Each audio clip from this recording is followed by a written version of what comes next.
Lena Barrett had always believed that loyalty should mean something. For 31 years, she gave her life to Curtis. Not just her time, but her heart, her patience, her resilience. 31 years of sacrifice, of late nights and silent forgiveness, of swallowing her hurt and holding it in her bones. She wasn't just his wife.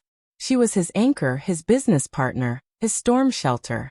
The one who kept the house standing while he crawled under strangers' homes fixing busted pipes and overflowing drains.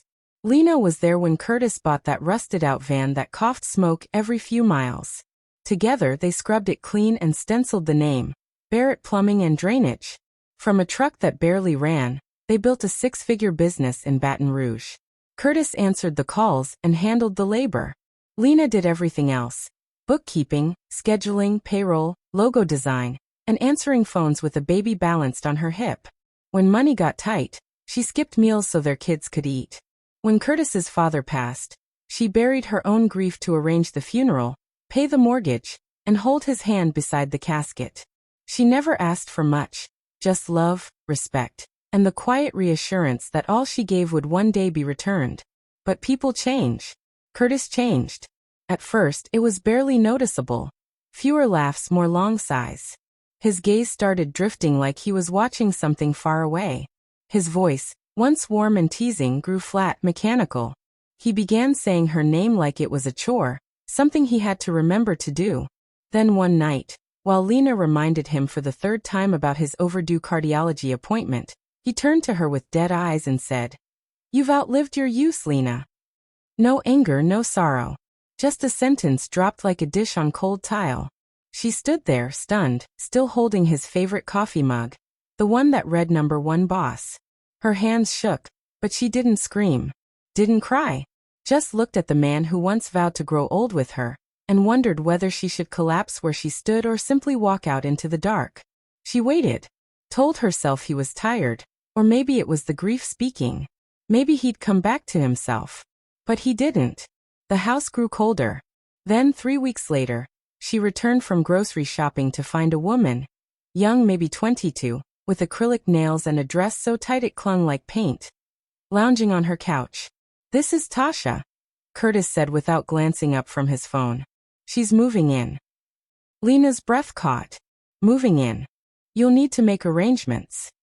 That was it. No discussion. No apology.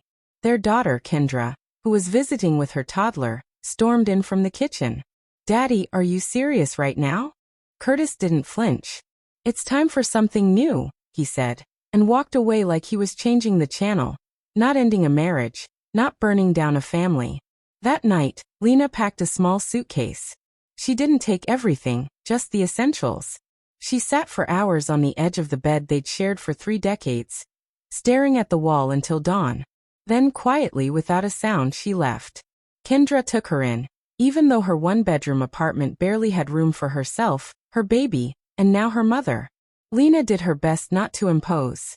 She folded laundry, scrubbed dishes, cooked breakfast before anyone else woke. She kept her voice soft, took up as little space as possible. But late one night she overheard Jason, Kendra's husband, whisper, "How long is she staying?"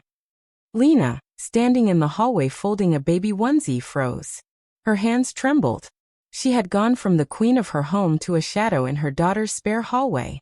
Then the divorce papers came. A plain manila envelope. Cold, transactional. No alimony. No apology. Just a dry, one-sided offer for half of what remained in their joint account. 31 years of love, labor, and loyalty reduced to a line above a signature. She signed in silence. "You're still valuable," Kendra whispered one morning, hugging her tightly. Lena smiled, but her eyes stayed far away, like she was searching for the woman she used to be. Each day she cooked, not because anyone asked her to, but because creating something, even a plate of eggs, made her feel real.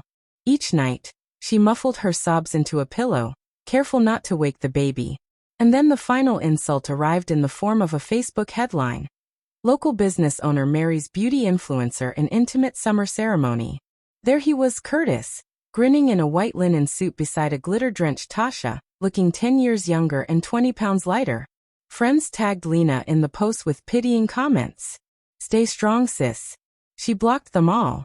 He hadn't just left her. He'd erased her. Rewritten their history like she'd never been part of it. People from church stopped calling. Their son Damon avoided her.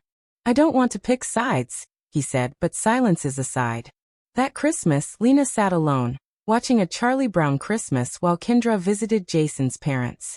She made herself a small plate of food and sat by the window, humming softly, trying to remember the sound of her own laughter. The months blurred. Lena applied for jobs, grocery stores, diners, janitorial work, but was told again and again that she was overqualified. What they meant was she was too old. So she started volunteering at the church pantry just to feel useful. But the pity in people's eyes bruised her more than rejection.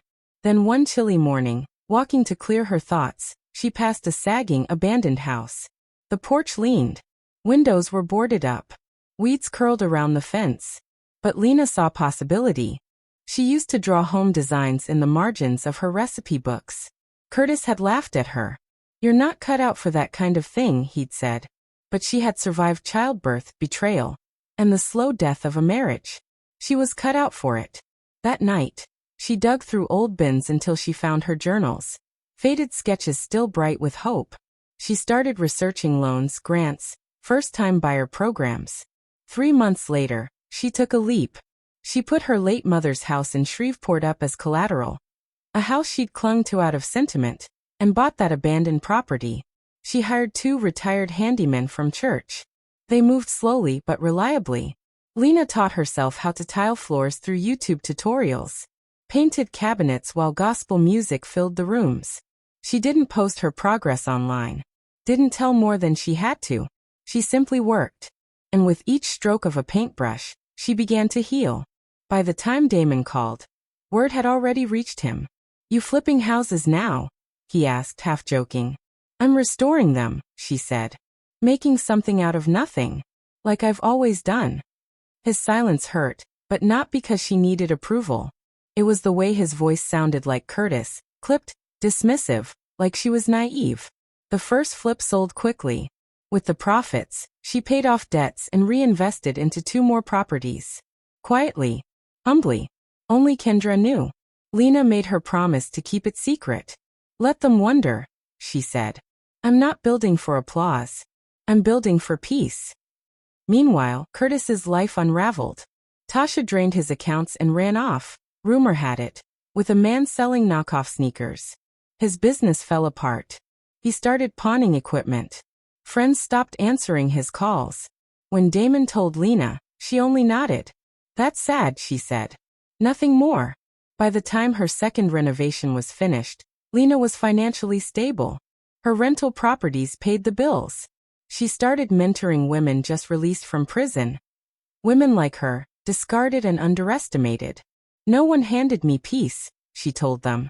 "I built it. So can you." She never advertised. Never went viral. She just lived. Then one Sunday afternoon at the grocery store she saw him. Curtis. Older. Slumped. Pushing a cart full of discount noodles and off-brand soap. He looked up and froze. Lena, by contrast, looked luminous, cream-colored dress flowing, hair swept into elegant twists, eyes serene. "Lena," he stammered. "You look good." She smiled. "I know." Then walked away.